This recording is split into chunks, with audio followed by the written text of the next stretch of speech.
In Tangerang, on the outskirts of the capital, Jakarta, the response to Indonesia's newly passed labour legislation was swift and unwelcoming by workers. Many walked out on strike in response to the law the government hopes will create new jobs and attract more investment.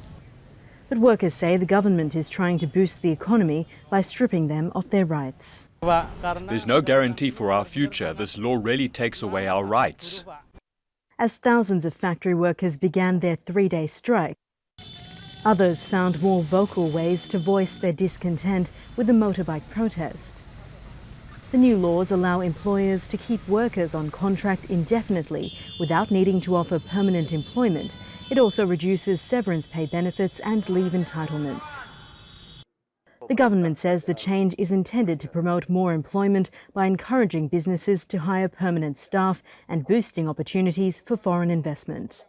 The sudden passing of the bill has shocked workers' unions around the country, and options to stop the bill from becoming law are now limited. But workers' unions say they'll take their fight all the way to the Constitutional Court if their demands are not heard.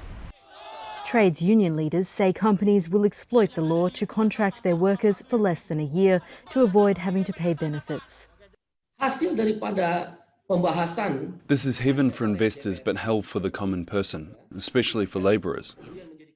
It's not just the workers who are concerned by the 900 pages of sweeping legislation. Environmental groups fear companies will get away with causing more damage as the government makes changes to how permits are granted.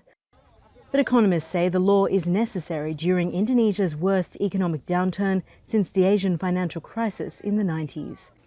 The current environment continues, especially with the recession. And if we can only expect that new normal will be achieved in the second half of 2021, then more and more companies will go bankrupt. And in that sense, workers will lose all benefits.